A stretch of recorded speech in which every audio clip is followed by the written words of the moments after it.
Alright, today I have for you History of Russia Part 1 by Epic History TV. Now, I've already done the 1917 Russian Revolution video, so please check that one out. But I am starting the rest of the Russian history series that they have. So let's go ahead and dive right in.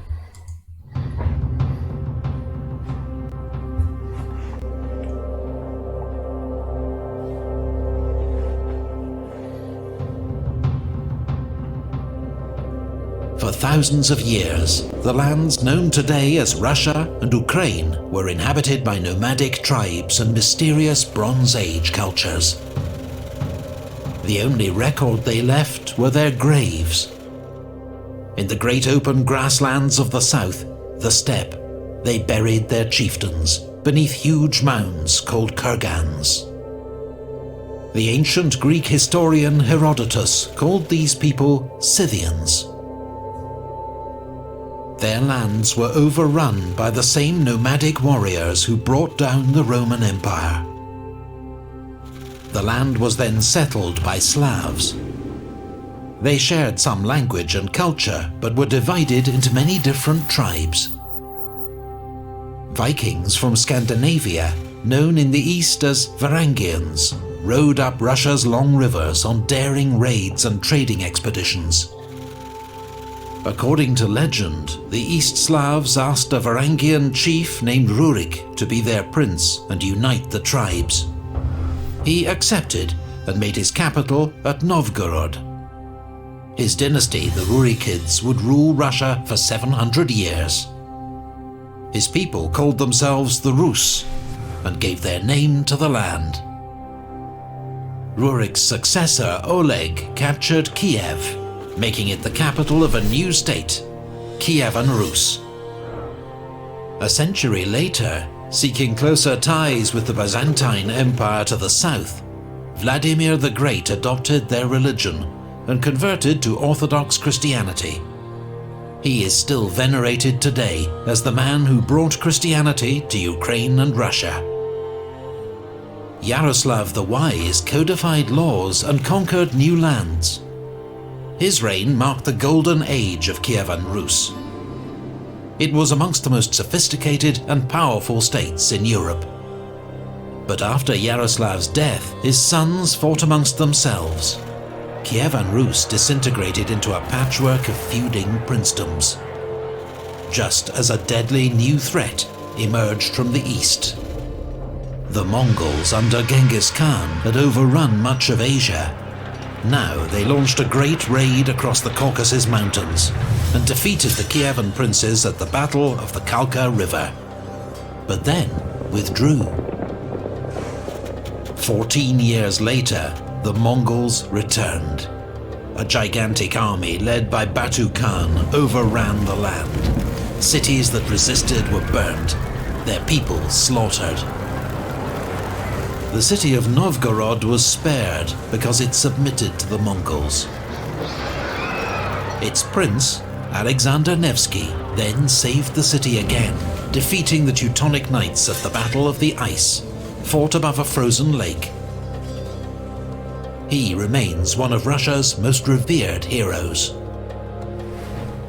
The Mongols ruled the land as conquerors.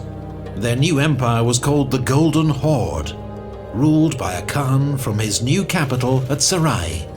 The Rus princes were his vassals. They were forced to pay tribute or suffer devastating reprisal raids. They called their oppressors Tatars. They lived under the Tatar yoke. Alexander Nevsky's son, Daniel, founded the Grand Principality of Moscow, which quickly grew in power. Under the great Uzbek Khan, the Tatars converted to Islam. A rising power, the Grand Duchy of Lithuania defeated the Tatars at the Battle of Blue Waters and conquered Kiev. 18 years later, Dmitry Donskoy, Grand Prince of Moscow, also defeated the Tatars at the Great Battle of Kulikova Field.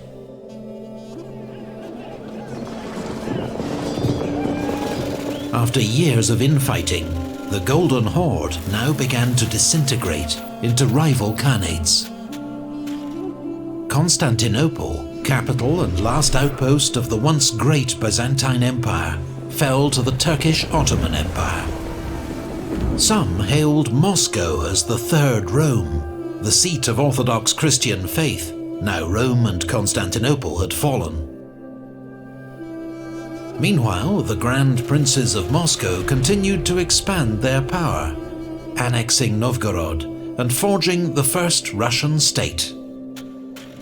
At the Ugra River, Ivan III of Moscow faced down the Tatar army and forced it to retreat. Russia had finally cast off the Tatar yoke. Under Grand Prince Vasily III, Moscow continued to grow in size and power. His son, Ivan IV, was crowned the first Tsar of Russia. He would be remembered as Ivan the Terrible. Ivan conquered Tatar lands in Kazan and Astrakhan, but was defeated in the Livonian War by Sweden and the Polish-Lithuanian Commonwealth. Ivan's modernizing reforms gave way to a reign of terror and mass executions, fueled by his violent paranoia. Russia was still vulnerable. Raiders from the Crimean Khanate were able to burn Moscow itself. But the next year, Russian forces routed the Tatars at Molody, just south of the city. Cossacks now lived on the open steppe, a lawless region between three warring states. They were skilled horsemen who lived freely and were often recruited by Russia and Poland to fight as mercenaries. Ivan the Terrible's own son, the Tsarevich, fell victim to one of his father's violent rages, bludgeoned to death with the royal scepter. The Cossack adventurer Yermak Timofeyevich led the Russian conquest of Siberia, defeating Tatars and subjugating indigenous tribes. In the north, Arkhangelsk was founded, for the time being Russia's only seaport linking it to Western Europe, though it was icebound in winter. Ivan the Terrible was succeeded by his son Fyodor I, who died childless. It was the end of the Rurikid dynasty. Ivan's advisor, Boris Godunov, became Tsar. But after his sudden death, his widow and teenage son were brutally murdered, and the throne seized by an impostor claiming to be Ivan the Terrible's son. He too was soon murdered. Russia slid into anarchy, the so-called Time of Troubles. Rebels and foreign armies laid waste to the land, and the population was decimated by famine and plague. Polish troops occupied Moscow. Swedish troops seized Novgorod. The Russian state seemed on the verge of extinction.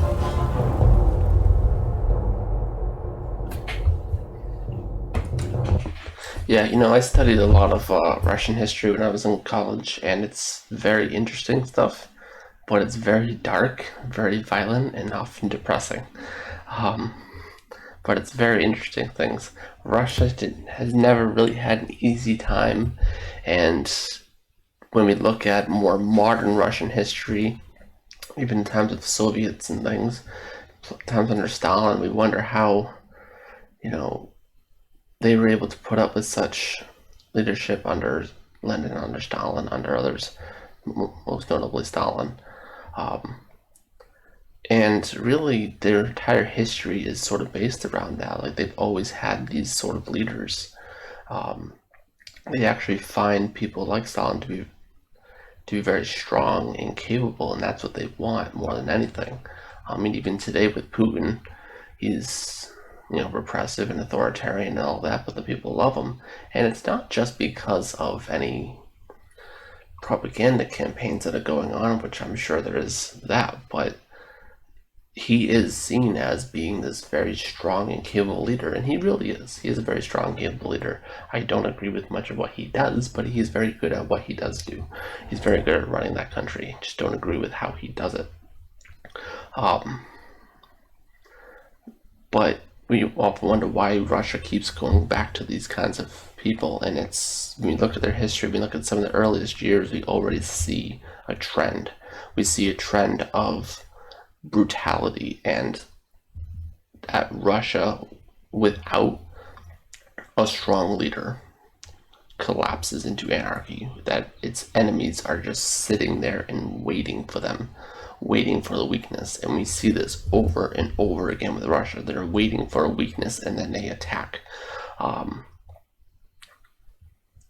There, Russia has always had a lot of enemies on all sides.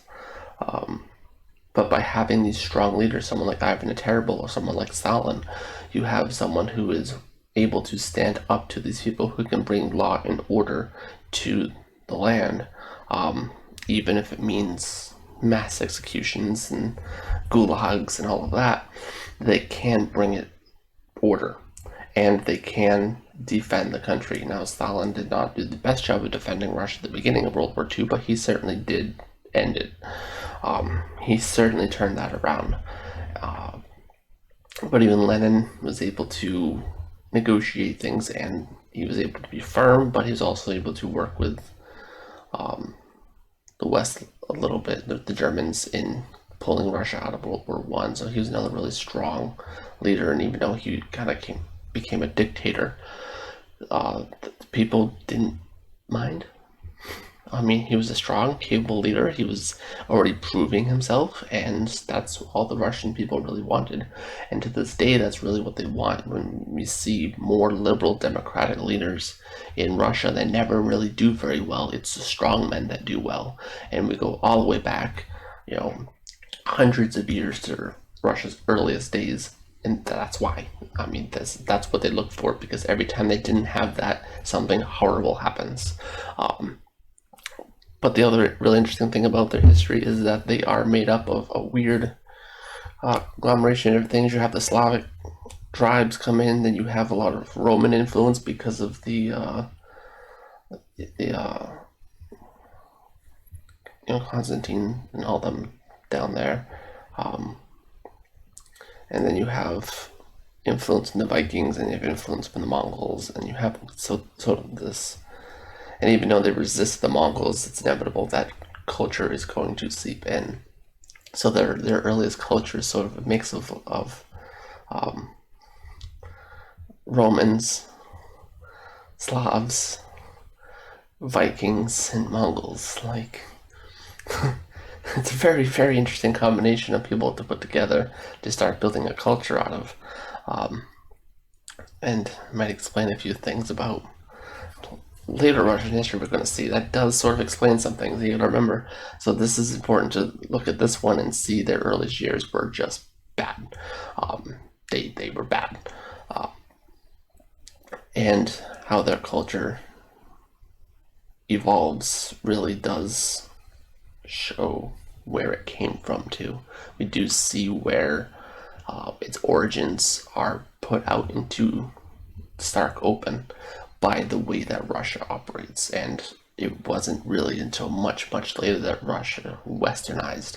They were more of an Asian state for a long time, and they were never really quite as Asian as like the Chinese, the Japanese, or the Koreans, or anyone like that. They were always somewhere in the middle. Russia had always been its own thing. And even today, I think Russia, I think the Soviet Union was like that, with Russia being sort of its own thing. It wasn't Eastern, it wasn't Western. It was, Soviet Union, the Soviet communism was its own thing. It had bits of both.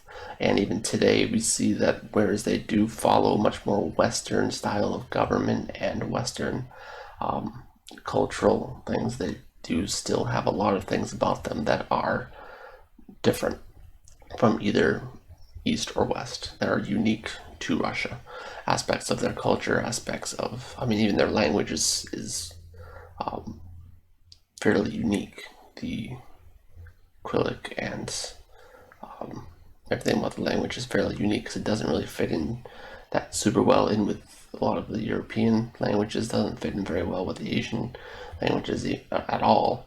It doesn't fit in with the Middle Eastern languages, it's sort of its own thing, and we see that Russia really in its earliest days was just a conglomeration of many different things put together, and as they slowly as they began to unify into a country and into a culture, they were taking bits and pieces from different things and finally sort of created this new culture of Russian. So it's very interesting. I really like these videos. I will be doing the rest of the series. I will also be completing the Napoleon series. I just really wanted to start these Russian ones because I am very interested in Russian history. Like I said, I studied a lot in college. I find it very interesting, just to see how this country was formed out of such terribleness. I mean, we look at a lot of countries in the past. We look at the Greeks and the Romans and so many. They have these golden ages where things are great, and Russia definitely has its times where things are pretty good. But there's a lot of points where it's not. There's a lot of times where it's just not.